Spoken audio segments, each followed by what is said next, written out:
Hello guys, मी हर्षदा. तर आमचा योगायोगाने आज प्लॅन आज म्हणजे आता हा व्हिडिओ जुना आहे तसं तर, पण मी आत्ता अपलोड केला आहे.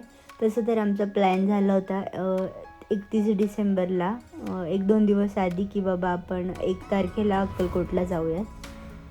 तर त्याच्यासाठी मग सकाळी लवकर वगैरे उठलो, थोडीफार तयारी वगैरे केली.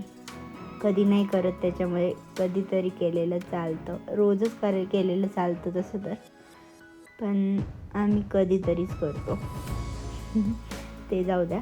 आमची गाडी होती राजगुरुनगरवरून 9:30 वाजता सकाळी. तर ती डायरेक्ट राजगुरुनगरवरून अक्कलकोट मंदिराजवळ जाते. म्हणजे तुम्हाला मध्ये कुठे थांबण्याचा, उतरण्याचा, गाडी चेंज करण्याचा प्रश्नच येत नाही. जर तुम्ही पुण्यावरून येत असाल तर तुम्हाला स्वारगेटवरून आरामात गाड्या मिळतील. तिकडून भरपूर गाड्या कंटिन्यू चालू असतात. स्वारगेटला गेले की तुम्ही फलाट क्रमांक 22, 23, 24वरती जा. तुम्हाला अक्कलकोटला येणाऱ्या गाड्या आरामात मिळून जातील. पण आपल्या राजगुरुनगरवरून आय थिंक 2 आहेत. एक सकाळची आहे आणि त्याच्यानंतर कोणती, मला तिचा टाईम नाही माहिती एक्झॅक्ट, पण तुम्ही सकाळच्या गाडीने नक्कीच या. म्हणजे तुम्हाला जे जवळ पडेल ते तुम्ही प्रेफर करू शकता. त्याच्यानंतर आम्ही गेलो स्टँडला. 9:30ची बस आली होती, 10, 10:15च्या आसपास समथिंग.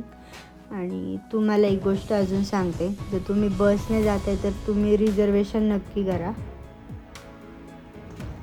कारण बरेच लोक असे होते जे उभं राहून आलेले. त्याच्यानंतर मस्त आम्ही रूम वगैरे गेली, आवरलं आणि मग मंदिर तर बंद झालं होतं जेव्हा आम्ही पोहोचलो तेव्हा. दर्शन, बाकीचे जे बाजूला मंदिर आहे, तुळजाभवानी माता मंदिर वगैरे, त्याच्यानंतर गणेश मंदिर आहे. तसं तर इथे फिरण्यासारखे भरपूर ठिकाणं आहेत, पण तुमच्याकडे टाईम पण तेवढा असला पाहिजे. आणि जेव्हा आम्ही आलो तेव्हा प्रचंड प्रमाणात गर्दी होती. अक्षरशः दर्शन घ्यायला तर काही लोक पर खाली पडत होती. म्हणजे खूप विचित्रच अवस्था होती. जेव्हा आलो अगदी 10 मिनटं खूप झाली दर्शन होऊन बाहेर यायला. पण ह्यावेळेस मी फर्स्ट टाईम जवळजवळ 2.5 तास लाईनला होते. आम्ही 4-4:30च्या आसपास आम्ही सकाळी गेलो, पहाटे उठून दर्शनाला. आणि जेव्हा माझा नंबर आला तेव्हा 7 वाजले होते जवळजवळ. आता मंदिर बंद होतं, त्याच्यामुळे मग विचार केला जे आजूबाजूला आहे ते फिरूयात. तर मंदिराच्या अगदीच मागच्या साईडला म्हणजे जिथे भक्त निवास वगैरे आहे, पार्किंगचा एरिया आहे, त्याच्यासमोर हे सुंदर शिल्प वगैरे आहेत. त्याच्याचबरोबर जे तुम्ही आधी व्हिडिओमध्ये उद्यान पाहिलं असेल, हे स्पेशली लहान मुलांसाठी आहे. इथे थोडीफार एंट्री फीज आहे, समथिंग 20-1 रुपये काहीतरी असेल.